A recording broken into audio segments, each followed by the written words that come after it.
asalaamaaleykum mbokk yi seetaan Télé Ndar dal leen ak jàmm ci seen émission Hello Ndar comme niñ koy amalee saa su nekk rek tey nag thème bi nekk ci li nga xam ni moom mooy actualité brûlante bi nga xam ni le monde entier ñi ngi koy waxtaanee muy coow li nga xam ni moom moo xew ci diggante Iran ak Israël ba tax na nag thème bi nekk Iran Israël vers une escalade durable ou une accalmie temporaire Babacar Fall nekk politiste moom lañ ci nar a àndal. laata loolu damay bàyyi Chérif El Walid mu nuyoo.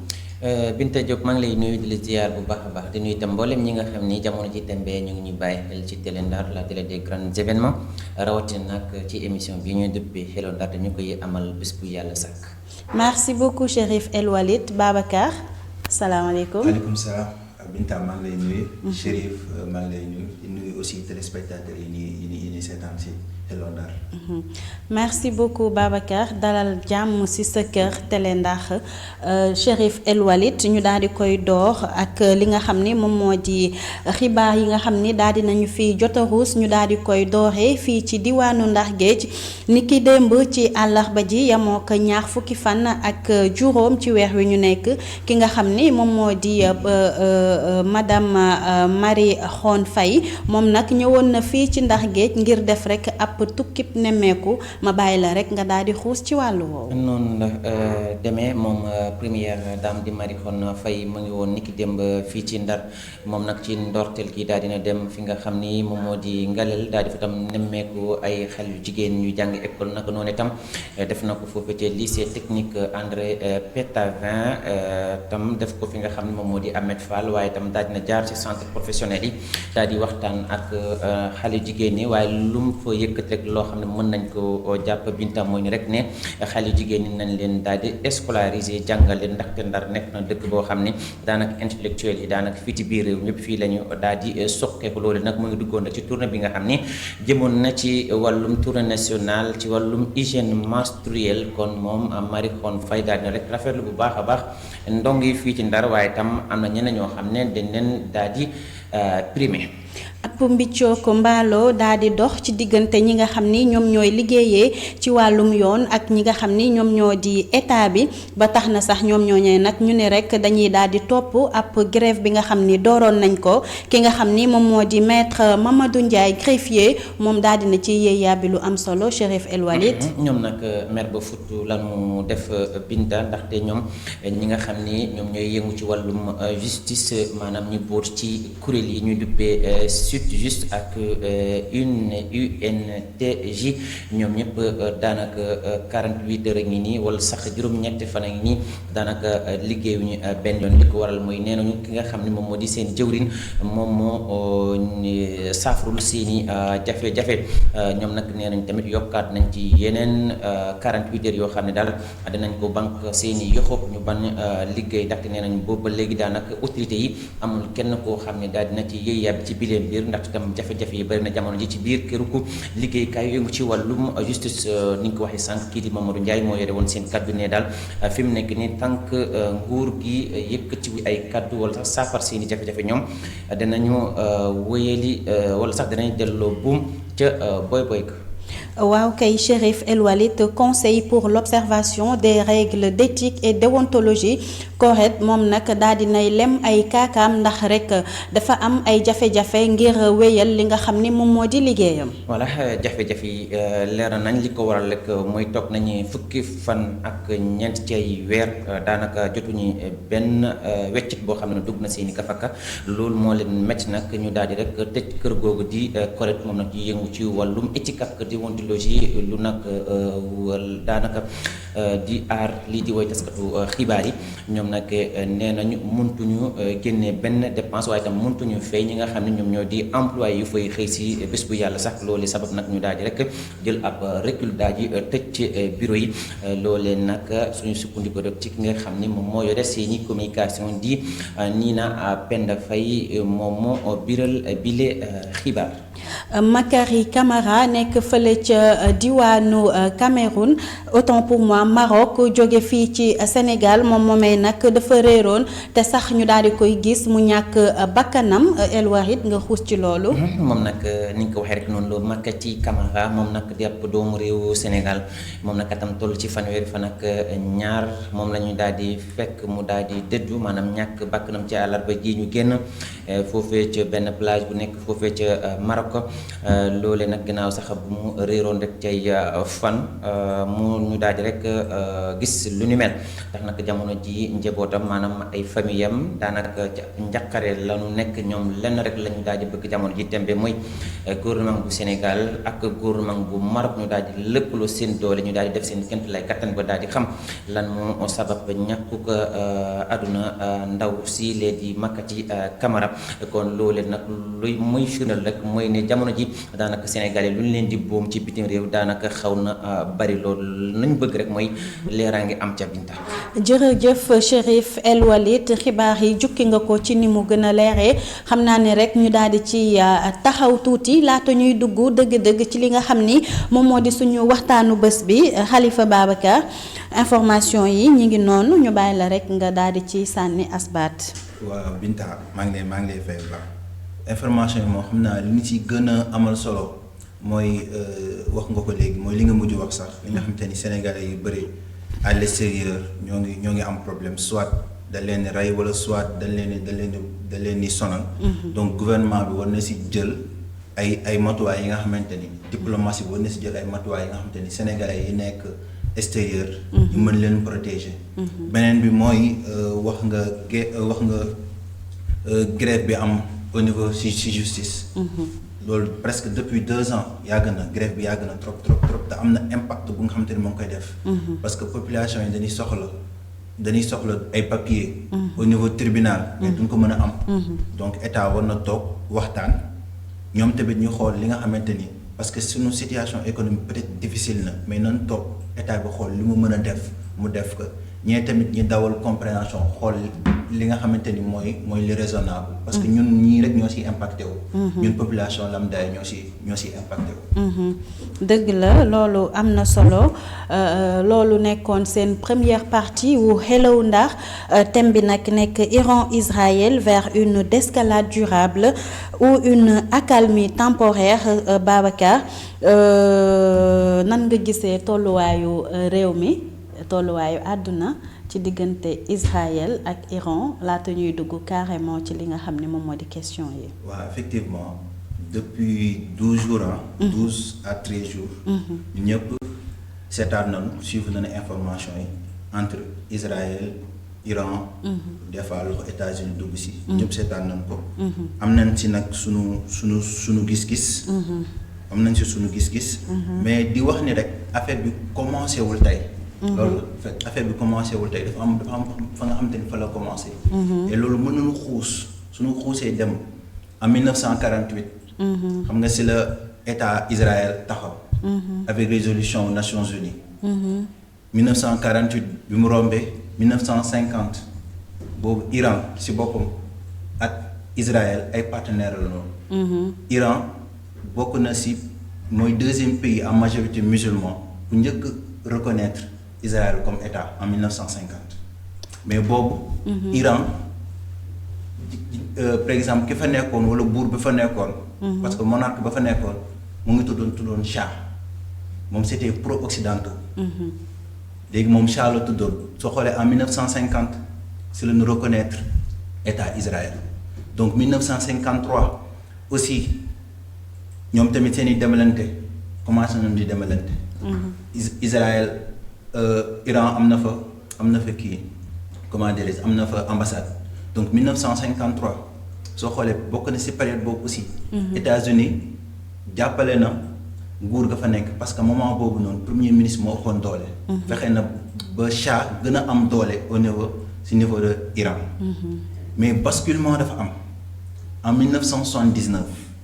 bi basculement amee 1979 Shah dañ ko renversé Khomeini moo ko renversé en 1979 Khomeini bi mu ñëwee instauré une république islamique bi mu ñëwee rek mu attaqué Israël attaqué par exemple États-Unis mu tuddee kenn ki le grand Satan muy Israël muy États-Unis tuddee Israël le petit Satan foofu la affaire yi commencé 1979 ambassade États-Unis ambassade Israël bi nekkoon Iran mu dindi ko def ko ambassade Palestine waaye donc bi Khomeini ñëwee si la relation yi commencé am problème.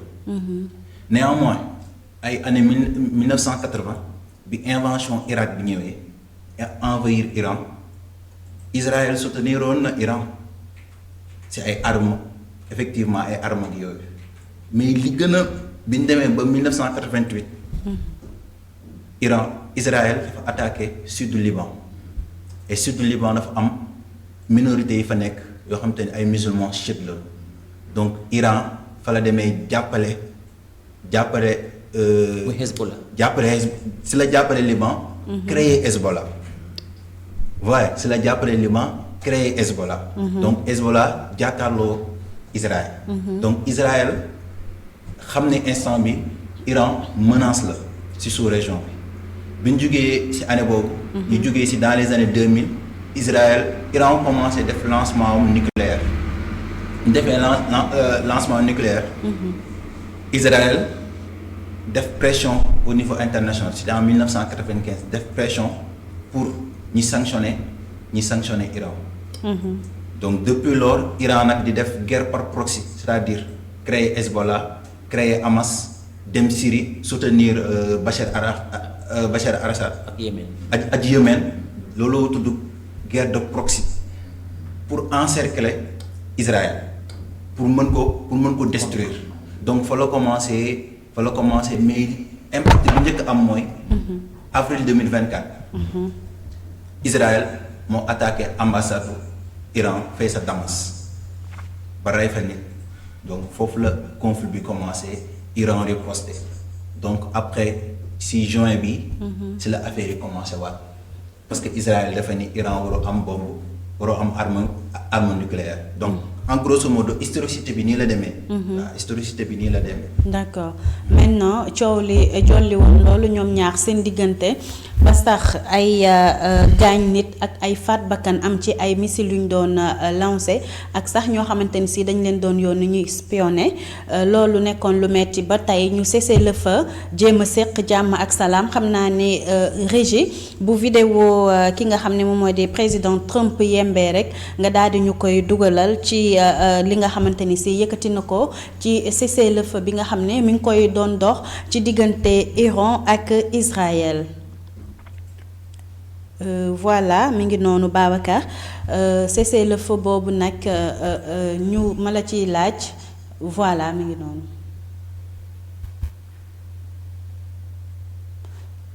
d'accord cessez-le-feu bi ñu gis ni diggante Iran ak Irak seen coow li moom moo ko waral est-ce que loolu dañuy teg armes yépp arrêté xeex bi nga xamante ni si moom lañ doon def walla pause rek la ñu def actuellement. waaw si sama gis-gis soo analyser conflit bi.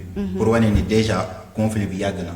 ça date pas d'aujourd'hui donc soo xoolee loolu rek xool cheminement bi rek nga xam ni. pause la parce que guerre dafa metti. toujours. tey épuisement day am. tey Iran dafay sonn. Israël dafay sonn. et soo xoolee Iran au-delà peut-être sonn bi muy sonn. aspect économique depuis 1995 dañ ko imposer des sanctions. sanctions yooyu dafa metti ci moom peut-être def na ay contournements parce que mënul woon jaay. dafa obligé jël gazam bi nga xamante ni moo ngi koy exploité. bu jaay ko les Russes. jox presque Russes pourcentage bu bëri garder 30% pour mën a survivre. donc économiquement parlant Iran instant bi dafa sonn donc da ngay gis ni pause bi da ngay arrangé ñaar ñëpp.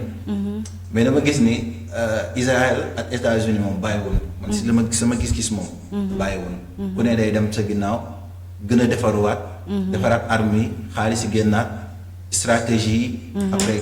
est-ce que Iran aussi amuñu lool parce que gis nañ ne Russie ak Chine nee nañ dinañ indil ab jàppandal waa Iran est-ce que ñaar ñëpp du ñuy def noonu ku nekk daal di dem préparé wu.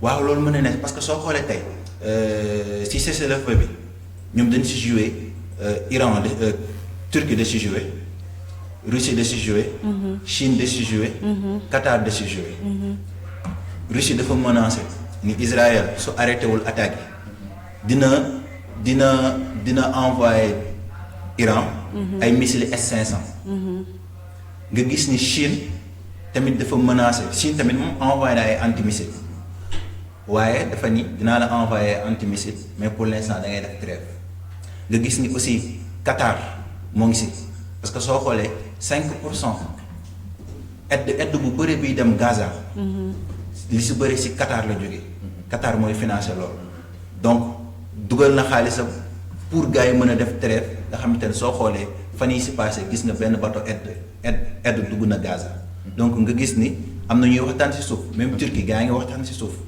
donc yooyu permettre na tey gars yi mën a toog def cessez-le-feu pour mën a waxtaan donc ñoo ngi si joué nañ si rôle bu am solo comme ni ngay gisee rek relations internationales yi dafa am pro-occidentaux ak ñu dul pro-occidentaux Chine Russie Iran ñoom benn côté la ak Turquie beneen côté Union européenne États-Unis ak les pro-occidentaux relations internationales moo demee noonu ñaari parties yooyu ñoo am voilà ñu gis ne tamit ci guerre gi bu mu dooree ñu gis ne tam ay position surtout lu mel ni France ay Angleterre seen position xam ne dañ ko affirmer devant tout le monde te alors que guerre bi sax yàggul noonu donc ñu naan xaw ma ils sont aux côtés de Israël est-ce que loolu tamit en tant que réew wala sax Union européenne est-ce que seen position boobu noo ko jàngatee quel que soit alpha ñun ñëpp xam nañ ils sont pro-israéliens wala américains mais position bi ak par rapport ak Russie wala Chine nu ñu waxee au moins c'est plus tempéré par rapport ci Union européenne bi.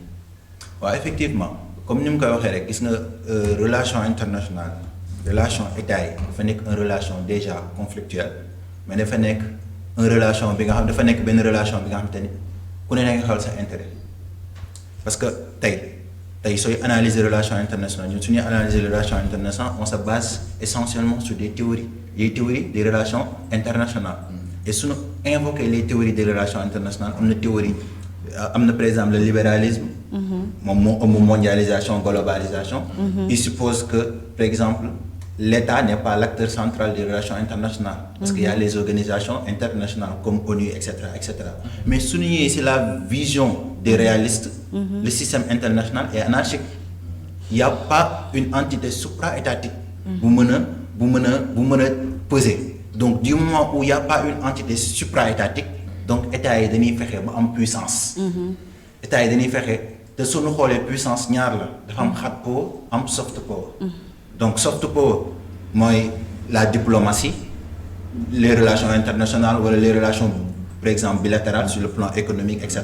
mais hard power mooy puissance militaire nan laay détenir arme nan laay amee militaire pour nga xamante ni kenn du ma attaquer muy équilibre de la terreur c'est ça muy équilibre de la terreur léegi nag day am pro ku ne ak fi nga fal parce que soo xoolee affaire bi mu ngi commencé en 2001 après les attaques ou par exemple World Trade Center attaques yooyu bi mu amee les États-Unis et l'Union européenne entrent en guerre contre le terrorisme fa la commencé donc doon États-Unis kese mais États-Unis la ak Europe parce que ñoom dañu yaakaaroon ni par exemple terrorisme nekk na loo xamante ni c'est une guerre mondiale donc ñëpp dañ si war a dugal seen loxo si la occidentaux yi dugal seen loxo ak États-Unis fa la affaire yi commencé ñoom dañu jàpp ni Iran menace la parce que Iran moo parrainé des groupes terroristes yi nga xamante ni moo nekk Moyen-Orient vu que Iran c'est un menace potentiel dañ ko accuser quoi. waaw dañ ko accuser mais Iran aussi surveille lay jouer bien vrai que tey moom moo parrainé Hezbollah moom moo parrainé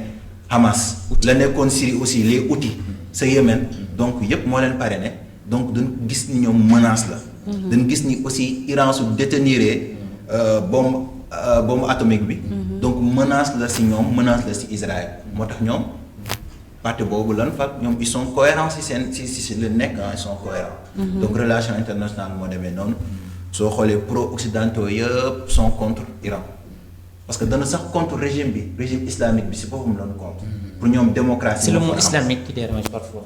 waaw xam nga man li ma gën a métti mooy conception bi ngay am si démocratie Europe dañu yaakaar ni démocratie moo gën te soo xoolee démocratie bien vrai que baax na mais démocratie mooy régime bu gën a instable soo xoolee pays yi gën a instable démocratie la ñuy def maanaam démocratie la ñu yore soo xoolee par exemple la Chine nekkul un pays démocratique dafa am stabilité soo xoolee la Russie nekkul pays démocratique dafa am stabilité soo xoolee Iran bi mu jigee ci révolution 1979 bi Khomeini ñëwee pouvoir bi c'est la renforcer grandeur Iran ba instant bi Iran bokk na ci 10 premiers pays yi nga xam te ne sur le plan militaire taxaw noonu du démocratie français ngi nii am na instabilité politique depuis 3 ans donc conception bi européenne yi am ci wàllum démocratie pour ñoom régime bu nekkul démocratie da nekk régime boo xam ne da la war a renverser et loolu par exemple conception boobu noonu la ñu war a bannir. léegi El Walid doguma la vidéo bi nga xam ne moom lañ doon xaar daal dina yemb ñu seetaanandoo ko comme ça ñu mën a ñëwaat nga wéyal waxtaan bi. S'apprête à quitter la Maison-Blanche en hélicoptère, Donald Trump semble perdre ses nerfs après les violations du cessez-le-feu Iran-Israël. En gros, on a deux pays qui se battent depuis si longtemps et si durement qu'ils ne savent plus ce qu'ils foutent. Vous comprenez ? Le président américain avait été le premier à se féliciter sur son réseau social de l'obtention durant la nuit d'un cessez-le-feu entre les deux belligérants. Mais depuis, des missiles auraient été tirés de part et d'autre, l'Iran ayant lancé 2 engins selon une source militaire israélienne peu après l'entrée en vigueur de cette trêve tôt ce matin. Ce à quoi Israël a répliqué en frappant des cibles du régime au cœur de Téhéran. De quoi courroucer celui qui se décrit comme l'artisan de la paix. Donald Trump a particulièrement accusé Israël. Dès que nous avons conclu l'accord, Israël a largué un grand nombre de bombes, une quantité jamais vue auparavant. Je ne suis pas content de ce qu'Israël a fait. Vous savez, quand je dis « Ok, vous avez 12 heures », vous ne lâchez pas vos bombes au bout de la première heure. Donc je ne suis pas content d'eux. Je ne suis pas content de l'Iran non plus. Peu de temps avant ces déclarations, Donald Trump aurait téléphoné à Benjamin Netanyahou pour l'exhorter à respecter le cessez-le-feu. Le Premier ministre israélien ayant répliqué ne pas pouvoir annuler sa riposte, mais promettant de réduire au minimum son attaque. Dans un dernier message, il donne l'impression d'avoir finalement convaincu Tsahal de stopper sa réplique. Israël n'attaquera pas l'Iran. Tous les avions feront demi-tour et rentreront chez eux tout en faisant un signe amical à l'Iran. Personne ne sera blessé. Le cessez-le-feu est en vigueur. Le ton a ainsi radicalement changé en quelques heures. Donald Trump s'est-il félicité trop vite de la fin ? Voilà mu nekk ay propos yoo xam ni Donald Trump le président moom moo ko daal di yëkkati ba tax na Babacar lim ci wax est-ce que volonté réelle la pour am paix wala juste ay calcul stratégique la. Je pense que calcul stratégique la dans la mesure où aujourd'hui par exemple Donald Trump après les derniers sondages popularité au niveau des États-Unis wàññeeku na instant moom toll ci 41%. Pourquoi? Parce que bi mu ñëwee pouvoir ba léegi dafa jël 2 décisions majeures.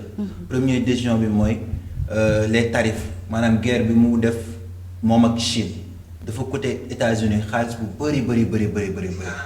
Deuxième point. jour boo xam te ni fexe na dof-doflu na. ba crise bi gën a étendre ci Moyen-Orient bi. baril pétrole bi. dafay yokk parce que Iran dafa menacé pour bloquer fi nga xam te ni fa la pétrole bi di jaar. de su maanaam su ko bloqué rek. baril pétrole bi day yéeg te su baril pétrole bi yéegee rek flambée des prix day am. donc nga xool boobu point boobu noonu sur le plan économique. xool na ko baax xam na ni guerre bi su étendre du ko arrangé économiquement du ko arrangé. deuxième point bi mooy stratégie la parce que dañu yaakaaroon Iran amul capacité de résilience pour mën a dékku Israël. pour mën a dékku États-Unis mais dem nañu ba rendre compte ni Iran am na capacité boobu yaakaaroon nañu aussi attaques yi suñ ko defee dinañu mën a déstabiliser régime bi fa nekk. mais gis nañ ni attaques yi dafa gën a suuree dafa gën a yokk popularité bi. donc foo ñu dellu ginnaaw suñ delloo ginnaaw xool yan stratégie la ñuy defaat man loolu laa yaakaar dama yaakaar ni moom affaire yi du paix parce que wax nañ ko nee nañu Iran du mës a am bombe nucléaire. donc ñoom conception boobu la ñu am. te si loolu la nekk. donc tant que ñoo ngi si conception boobu. Iran gëm ni moom tamit dafa war a am arme nucléaire. donc jàmm yaakaaruma ni jàmm dina am.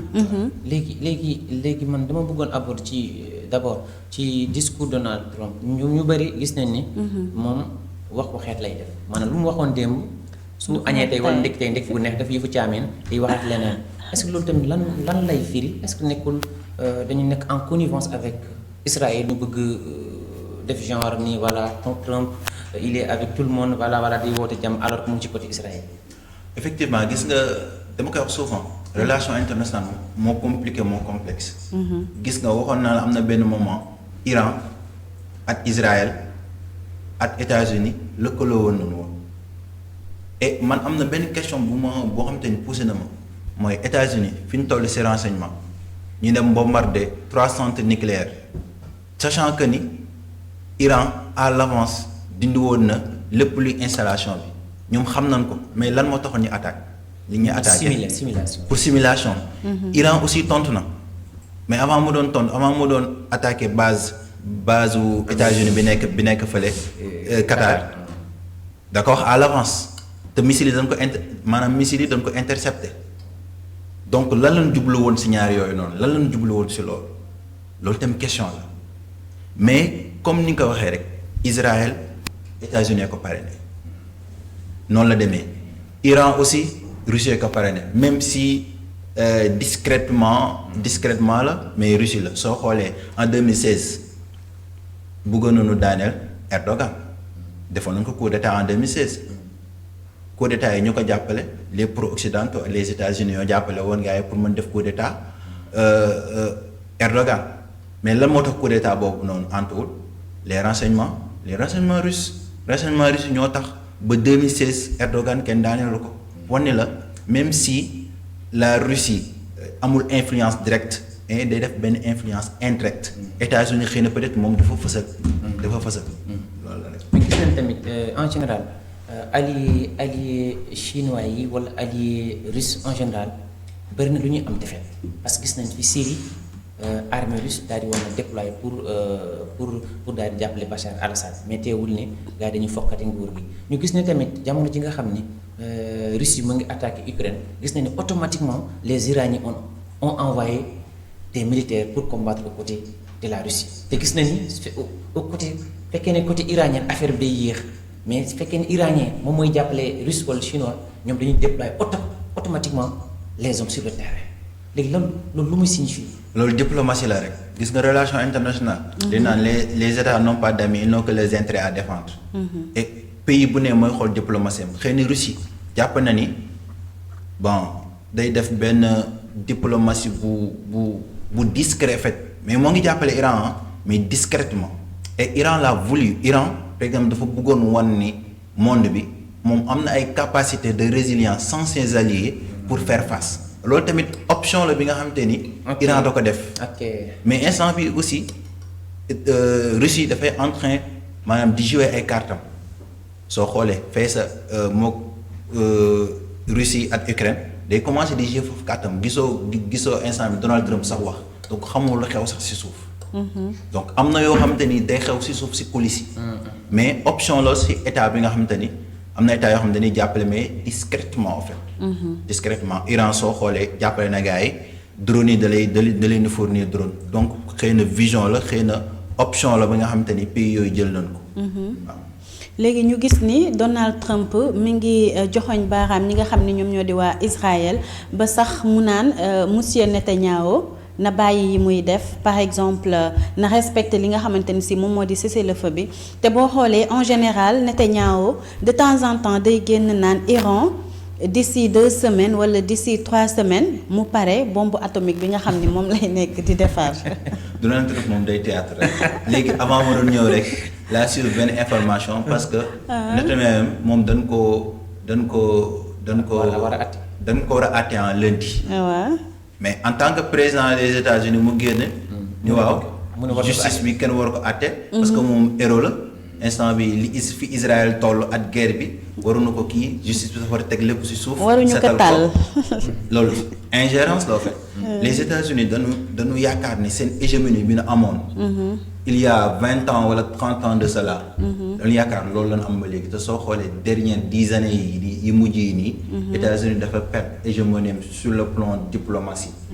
xam nga par exemple avant les relations internationales par exemple avant. lendemain juste seconde guerre mondiale dana amoon monde bipolaire su ne bii mooy deux la Russie mooy l'URSS et les États-Unis et ses alliés donc bi ñu demee ba 1989 ñu am monde unipolaire après la chute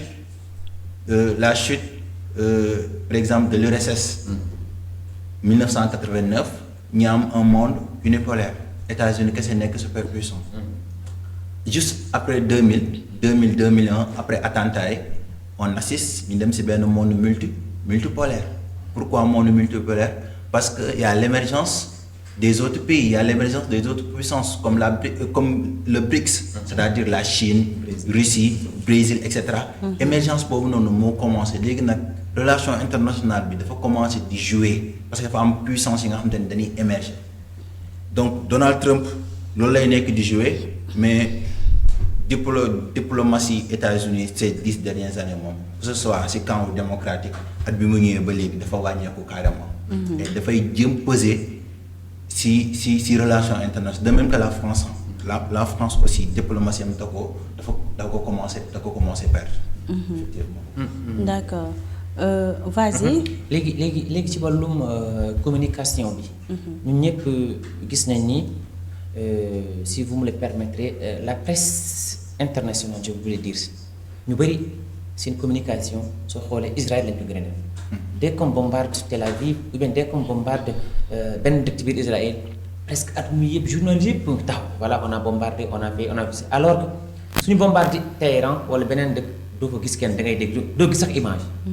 léegi loolu lan moo ko waral parce que ñu bëri aussi dañu bëgg xam parce que parfois ñu bëri nee nañu israéliens yi dañu caché mais am na ay lu ñu feree ci ay bakkan kenn xamul ñaata la mais ils ont caché l'information. waaw li nga wax ni lu am la analyse bi ma si njëkk def mooy maanaam Israël dafa am doole soo xoolee le sionisme bi maanaam bi tax bi porté combat bi ba Israël am état ñoom dana am vision te ñoom dañu tas ci Europe bi et ce sont des personnes tellement puissantes ñoom soo xoolee soo demee États-Unis ñoo fa gën a influent bokk na lobby yi fa gën a influent et loolu soo revenir rek même soo ñëwee ci Alxuraan xam nga tey juif yi ñoo ngi bàyyeekoo ci yonent Yàlla Ibrahima mais yonent Yàlla Ibrahima ci doomam bi Ishaq ak Ismaïl. ñoom déjà percé soriant ko ñu. voilà Ismaïl moo yore branche ñun jullit yi dem. mais Ishaq mooy branche juif yi. ñoom la yàlla détenir ñu yore pouvoir yore corruption ci kaw suuf moo tax ñu am doole soo xoolee yenn médias occidentaux yi ngay gis yépp en général soo xoolee ba sa biir a biir soit ñoom ñoo ko moom wala soit daal ce sont des personnes tellement influentes xamante ni mën nañu influencer les votes mën nañu influencer aussi médias parce que tey médias yi xaalis soo ko amee comme au Sénégal. média moom soo amee xaalis. lépp loo bëgg propagande moom da loo koy defal c'est ça puissance boobu la Israël am. puissance boobu moo tax. traitement information bi ngay gis noonu te en plus fa am beneen facteur mooy instant bi le monde musulman dañ ko stigmatiser en fait l'islam dañ ko stigmatiser soo xoolee ci traitement information yi dañ koy gis.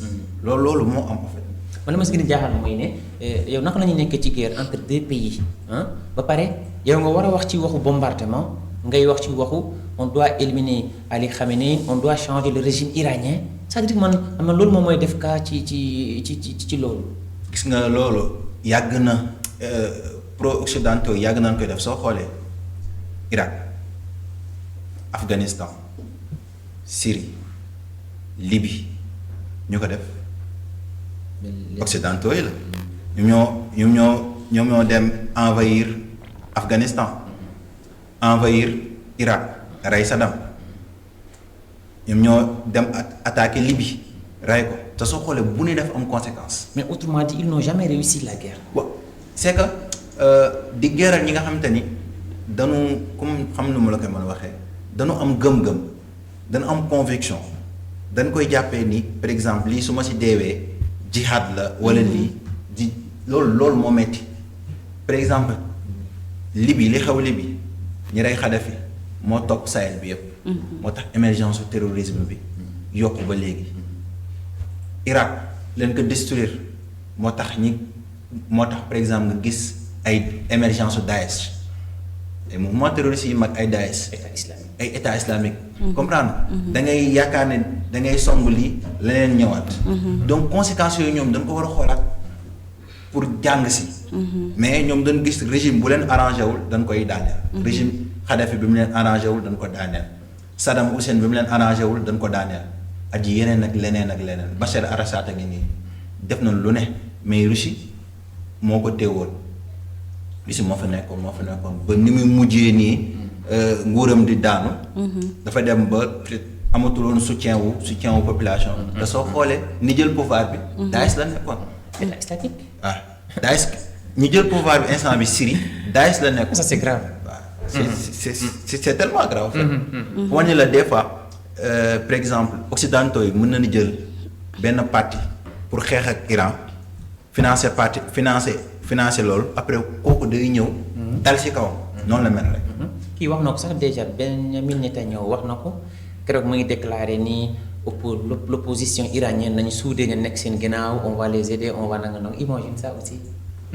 pour déstabiliser rek. voilà juste pour déstabiliser. il est dans toutes les sauces Netanyahu. Maintenant Babacar d'escalade bi nga xam ni moom la ñu nekk actuellement yan acteurs régionaux autant pour moi wala sax internationaux ñoom ñoo ko influencé ba mu nekk nii. effectivement mooy li mu doon wax léegi. la Chine. la Russie. Turquie. Qatar. Arabie Saoudite. léegi wax naa ko par exemple. Chine dafa jox Iran. ay antimissile ni ko na def trêve. Russie dafa menacer Israël. pour su continuer attaque yi mu envoyé Iran. des H500 des S500. waaye Qatar aussi def na médiation pour fexe ba aide bi Gaza bi dugg. pour trêve mën a am donc ñoo ci joué donc léegi loolu li siy jàngat. mooy échec gu ONU. loolu lañ ci jàngat échec gu ONU ak pertinence le réalisme dans l'analyse des relations internationales. parce que tey l'ONU peine véritablement à stabiliser. L'ONU peine véritablement à amener la paix durable ci monde bi léegi lan moo war a loolu lañu war a xoolaat ba réformer ONU parce que li nga xamante ne tey Turquie def na ko Chine def ko Arabie Saoudite def ko loolu rôle ONU la woon mais ñëpp xam na Nations Unies lu mu demee. avec le droit de veto une organisation régionale. oui am. yeneen réew yi est-ce que une organisation régionale quoi en fait. waaw mën nañu parce que tey le droit de veto 5 membres la na am ñu am droit de veto. Afrique ay membres lañu kese. Afrique yenn ñi ñoom membre permanent di daw di génn. donc lépp li nga xam te dañ koy def tey su États-Unis d'accord su tegee vétoom du am. su Russie tegee vétoom du am. su Grande-Bretagne tegee vétoom du am. donc dañoo war a xoolaat comment on va faire pour réformer l'ONU parce que ONU tey rôle bi moo ko waroon ci pour stabiliser. c'est fu ñu demee ba ay Turquie Chine ñooy def médiation. donc échec bu ONU la. donc échec ONU la. d'accord maintenant calme bi nga xam ni tiit bi nit yi tiitoon je peux dire que ni wàññeeku na parce que boo xoolee genre Chérif El Walid bi ñu ngi doon xalaat naan buñ dee dem Fass sama kër nijaay naka laay def ba paas bi gën a yemb ci man wala sax su ma bëggee añ wala su ma bëggee def li naka laa koy jëlee maintenant ñu pardon ñu gis ni calme am na actuellement est-ce que loolu la ñu noté ci Iran ak Israël yépp. waaw pour l'instant akal bi am na parce que trêve bi pour l'instant gars yi ñoo ngi koy respecté bien vrai que démb. ils ont dit trêve totale. waaw bien vrai que démb dégg naa des informations. ñu ne l'Iran a intercepté 4 missiles. intercepté na 4 missiles mais pour l'instant trêve bi dem na comme ni ma ko waxee rek. parce que tey ñoom ñaar ku ne trêve bi da lay arrangé. parce que guerre dafa metti da ngay mobiliser xaalis. soutien ak aspect économique bi aussi parce que. Iran dafa war a garder son aspect économique. parce que tey su fekkee Iran dem na ba sur le plan économique gars yi ñoo ngi souffrir loolu day am soulèvement te soulèvement su amee mën na daaneel régime bi. beneen point bi mooy Israël instant bi buggul guerre totale parce que dafa war a dem vers des élections. waaye donc intérêt si ñoom ñaar ñëpp mais est-ce que paix durable dina am je ne pense pas. xam naa ku ne da ngay reculer rek. dem armé waat def say renseignement defaat sa structure mais tôt ou tard attaque yi dina amaat. mais daal leen xam naa moom xam nañ ni Iran du ñeexi ñebe. mesurer nañu capacité wu militaire u Iran. xam nañ bu baax xëy na peut-être dañuy xool nan yan stratégie la ñuy def. pour fexe ba peut-être daaneel régime bi wala pour fexe ba voilà retarder. nucléaire u Iran. te Iran moom quelle que soit la situation dès que tu lances missile moom day répondre moom il ne réfléchit même pas quel que soit moom wax na guide suprême bi wax na ko ne ñun képp ci àdduna bi yëpp képp ku ñuy lancer missile nous on repousse. lu dem dellu si. oui effectivement xam nga loolu lan nga fi jàngat mooy jamono ji ñu toll nii soo maîtriser wul technologie doo avancer foog nga am puissance parce que tey pour état nekk puissance day am ñett territoire population militaire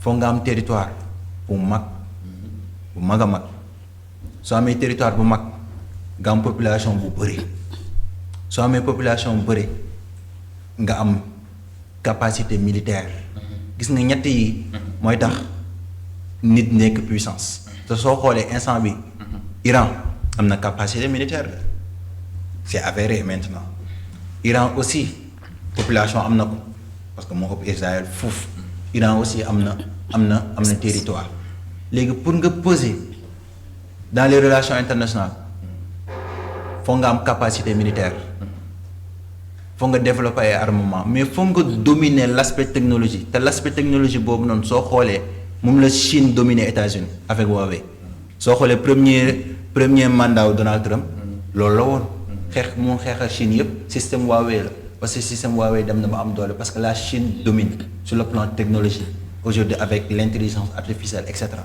donc pays bu maîtriser la technologie pays boo nga xam te ni fexe na ba am puissance loolu dina fexe ba équilibre des terres day am parce que tey soo xoolee comme maa ngi ko doon wax sooy analyser relations internationales soo ñëwee ci version par exemple réalisme am na les néo-réalistes ñi yaakaar ni par exemple situation société internationale bi nu mu anarchique pensée état yi la ñoom loolu lañu yaakaar dañu yaakaar ni état yi ñoo ni waaw ci kii bi làmb golo la ku jóg xam nu mu koy waxee quoi ku amul doone la lay écraser quoi perception boobu mais tey su ñëpp amee bombe atomique est-ce que équilibre des terres du am day am ah mais am na nag ñi yaakaar ni su ñëpp amee bombe atomique soo deful nànk guerre mën na am jàmm du am. mais problème bi kay mooy lu tax ñu autoriser ñii ñu am te ñii du ñu am. waaw loolu lu tax gars yi autoriser Israël moom mu am ñu naan Iran du am. effectivement te Israël moo ko amee en dehors des accords des traités internationaux Israël am na ko en 1967 67 la ko am en dehors des traités internationaux parce que Israël signé tous les traités internationaux c'est-à-dire les accords de SALT 1 SALT 2 ak la non prolifération nucléaire et cetera les armes conventionnelles. waaw les armes conventionnelles Israël signé wu ko donc yow loo signé wul naka nga mën a toog di ko maanaam di ko attaquer waaye maanaam loolu moo am tey parce que jàpp na ni peut-être ñoom jàpp na ni Iran menace la donc vu que Iran menace la waroon am arme mais Iran am na droit am arme pour se défendre aussi parce que moom tamit à tout moment gars yi dañu bëgg renverser nguuram à tout moment dañ ko bëgg attaquer donc il est obligé mu fexe ba asseoir domination am la ci puissance dafay fexe ba influent ci Moyen-Orient loolu lay def. ñu gis nañ tamit Binta muy ci biir Afrique au niveau africain.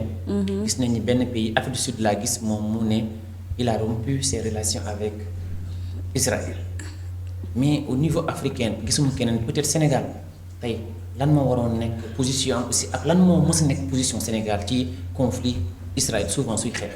waaw Sénégal dafa am posture bu historique parce que Sénégal tey moom moo parrainé moom moo représenté mën naa ni moo représenté sax question palestinienne bi Sénégal moo ko téye ci Nations Unies donc rôle la bi nga xamante ni Sénégal yàgg na koy am ak maanaam la Palestine loolu moom yàgg na depuis des années soo xoolee suñu chef religieux yi fi nekk soo xoolee même soo xoolee branche Tidianiya par exemple Serigne Cheikh amoon na ay rapport yu mu am Yasser Arafat problème Iran Irak bi am na Serigne Abdoul Amin jóge na fii dem régler problème donc ñun am nañu diplomatie boobu yàgg nañu koy am ñu bëri xamuñu ko mais diplomatie religieuse boobu yàgg nañu koy am Serigne Abdoul Amin yàgg nay jóge fii dem régler problème bi Serigne Cheikh aussi amoon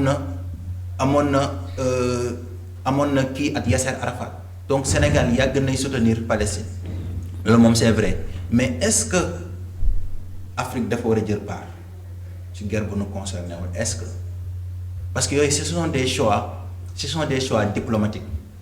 ce sont des choix nekk aussi religieuses aussi parce que gis nañu fi Congo ñoom daal dinañ ne ñoom Israël la ñuy jàppale est-ce que duñ dem ci vers loolu. waa li nga wax nii parce que un jour maa ngi doon déglu dans les médias comme TikTok su man li si bëri damay nekk TikTok yenn africains yi nii pourquoi Sénégal di jàppale Palestine te Congo par exemple guerre baa nga fa ni jàppalewul et je me dis que ni Congo ñun suñuy militaires ñoo ngi fa depuis des années ñoo ngi fa am na ñu fa dee ñoo ngi fa ba léegi et su ne ñun ay musulmans lañu yow jullit lan nga jàppee jullit sa moroom jullit da nga koy jàppale ñun jullit maanaam religion musulmane amul race amul couleur de peau loolu soo xasee ba nekk jullit rek loolu day dañ loolu duñ ko dindi amul couleur de peau amul couleur de donc ñun c'est normal en tant que musulman ñu soutenir Palestine c'est normal en fait c'est normal en tant que musulman c'est notre devoir ñu soutenir Palestine loolu moom devoir la soo xoolee ci religion devoir la léegi nag état bu ne dafa am ay stratégie parce que est-ce que Sénégal tey mën na tëb rompre tout diplomatie bi mu am ak Israël question la donc ce sont des choix peut-être politiques ce sont des choix diplomatiques yi nga xamante ni état yi war nañ ko def mais man fu may gën a pointer sama analyse mooy ñun war nañ def recul xool naka la ñuy renforcer suñu Union africaine naka la ñuy fexee ba am une armée bi nga xamante ni ça dina capable tey Afrique su amoon menace armée boobu jug pour mën a taxaw ñu loolu lañu war a xool deuxième point mooy nan lañu fexe ba war a am une économie endogène maanaam bañ a yaakaar si blé bi jógee Russie bi jógee Ukraine ak yooyu noonu ñu am une économie endogène ñu basé ko peut-être si suñu agriculture réorienter suñu vision économique ba nga xam te ne duñu dépendre si européens yi gis nga loolu ñun guerre bi loolu rek lañ si war a xool ñun comment lan lañu war a def ba asseoir suñu domination lan la war a def ba organiser lan la war a def ba am vision bi nga xam te ne peut-être Kadhafi amoon na ko pour créer benn armée africaine financer ko xam te ni ëllëg tey su gars yi jógoon pour attaquer Afrique armée boobu dina taxaw mais instant bi tey su noonu attaquer Afrique ban armée mooy taxaw est-ce que Afrique am na ko am arme nucléaire amul déjà l'Afrique est divisée waaw ça c'est vrai gis nga AES gis nga CEDEAO gis nga UEMOA voilà waaw loolu moom dëgg la l'Afrique est divisée parce que soo xoolee par exemple ñun bi ñu jógee suñu indépendance donc dafa amoon deux visions deux visions panafricanistes yi am le maximaliste et le minimaliste ñenn ñi dañu bëggoon dem vers une intégration intégrale loolu la Kwame Nkrumah moo ko porté woon après Kadhafi ñëw donc loolu la porté woon après Abdoulaye Wade sax joindre na si côté boobu noonu mais beneen côté bi mooy dañ ni avant ñiy def une intégration intégrale il faudrait davantage ñu def des intégrations sous-régionales renforcer des intégrations sous-régionales à travers CEDEAO CEMAC et cetera suñ ko renforcer après ñu daje pour mën a créer une entité pour mën a renforcer Union africaine ñaari vision yooyu ñoo amoon vision bii peut-être fi la président Houphouët-Boigny fa la nekkoon sunu ancien président Senghor vision boobu la partagé nga gis ñaari vision yooyu ñoo amoon pour ñu def unité africaine Cheikh Anta Diop aussi ci vision maximaliste bi la bokkoon mais moom benn nuance la am moom dafa gëm ni intégration africaine suy am dañ ci boole culture yi parce que tey jàpp na ni ñun nag yenn pays arabes yi bokk na culture day metti sax pour ñu booloo parce que réalité yi bokkul parce que arabe soo xoolee surtout arabe yi weexi dañu jàpp ni nit ku ñuul maanaam mbaam la daal wala kii la en fait conception boobu noonu donc Cheikh Anta Diop dafa gëmoon une intégration boo xam ne ci boole culture comme par exemple Mali Niger Burkina nous partageons les mêmes cultures nous partageons peut-être les mêmes réalités. Donc il faudrait davantage asseoir déjà sur suñuy divergence pour mën a xool intérêt commun wu Afrique ñu partager ko. Et loolu mooy défi tey aujourd'hui c'est ça loolu mooy défi. ñu mën a asseoir suñuy intérêt personnel dem si xool intérêt Afrique. suñu deful loolu rek dina métti ñun ñu développer dina métti aussi ñun ñu peser dans les relations internationales dina métti parce que ñu ngi wax Afrique moo am droit de veto ñu ngi wax Nigéria lan ko war a jox wala Afrique du Sud wala fekkoon unité africaine am na donc unité africaine bi moo koy porter. waaw effectivement loolu. D'accord Babacar maintenant pour ñu daal di ndax képp li nga xam ne moom moo di émission bi parce que El Walid waxtaan bi dafa am solo ba temps bi sax bàyyiwuñu xel si. ni mi ngi ñu fiy bàyyi bu ndaw a ndaw xam naa ne après soo tàggooyee ba pare da nga koy tëjaale. Babacar tontu ko rek daal di koy tëjaale. gannaaw ba nga xamee ni maa ngi ko bëgg laaj ana yan condition wala sax naka la ñu mën a def ba li nga xamante ni si moom moo di. Retour ci tension bi ñu bañ ko am mais plutôt ñu daal di wéyal li nga xamante ni si moom mooy dialogue bi ba sax jàmm mën a am fii ci diggante Israël ak Iran. loolu lépp il faut ñu am benn dialogue bu sincère. mais je ne pense pas que peut-être mën na am parce que je ne pense pas parce que tey man li ma gëm mooy faut équilibre terreur am te amaana peut-être su Iran. parce que c'est légitime en fait mu am bombe atomique bi c'est légitime parce que États-Unis am na ko. Israël am na ko Pakistan am na ko pourquoi pas Iran war ko am waru ko am question la. pourquoi pas waru ko am donc c'est légitime pour mu développer ko. léegi lan lañ war a def mooy li ma wax rek mooy fexe ba renforcer Nations Unies. te li ma yàgg di wax y a des réformes structurelles yoo xamante ni doy état wu koy porter. c'est le bas peuple bi ñoo porté yenn yi maa ngi ko doon wax si bateau bi nga xamante ni Rima Assad kii woon na ko mooy croisière bi waroon dem Gaza xam naa peut-être guerre bi mu commencé moo nëbb actualité boobu.